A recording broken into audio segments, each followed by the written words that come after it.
Oke guys, kita terima barang kita guys hari ini. Ini adalah besi untuk kita buat motor roda 3 kita guys.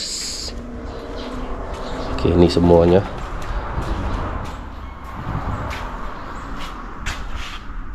Ini besi yang lama. Ini, jadi ini yang baru. So project kita akan mulalah selepas ini guys, sebab barang-barang kita semua sudah ada. Oke guys, ini kita punya rangka. Nanti kita akan buat rangka ini. Jadi ini adalah motosikal yang akan kita gunakan guys. Ini adalah model SYM 110 cc. Oke. Jadi besi nanti kita akan buatkan untuk rangka inilah.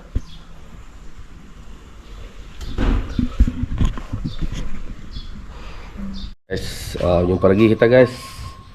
Jadi hari ini saya mula nak buat projek motor roda 3 kita, sebab saya punya barang pun sudah sampai guys.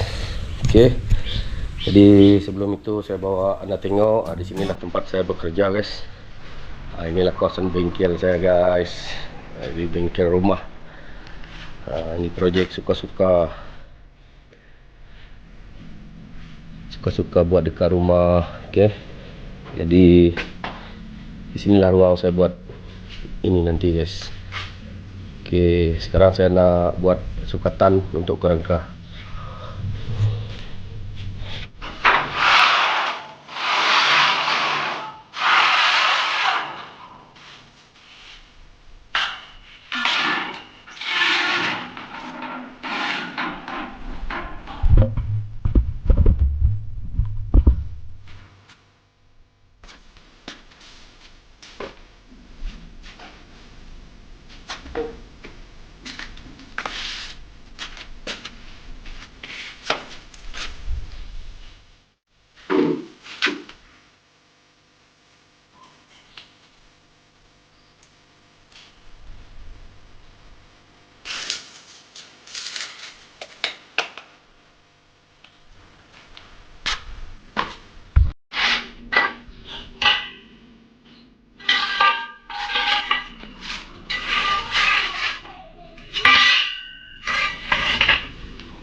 Buat anggaran dulu guys.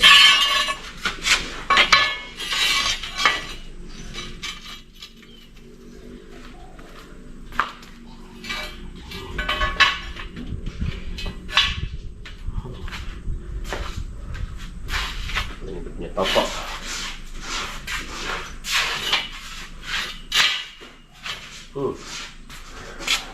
Lebih kurang lah.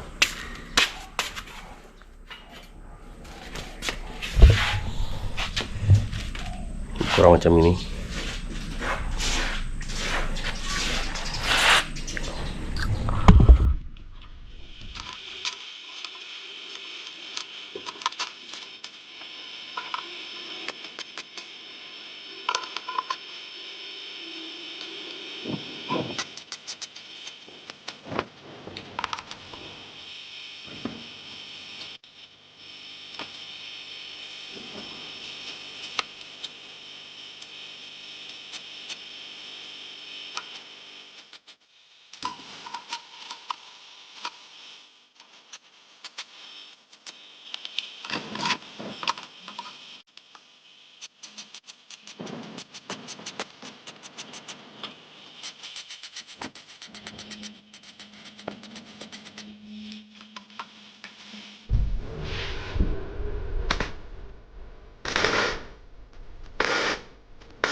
Okay guys, saya nak update sedikit lah kerja saya petang ni.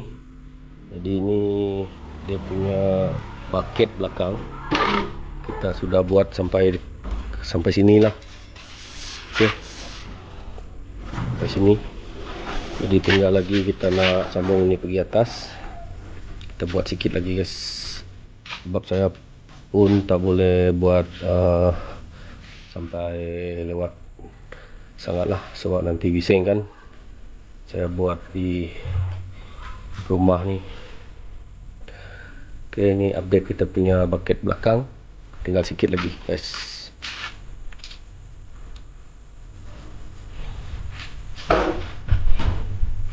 Ok, kita sambung dulu sedikit lagi kerja sebelum kita berhenti. Yes.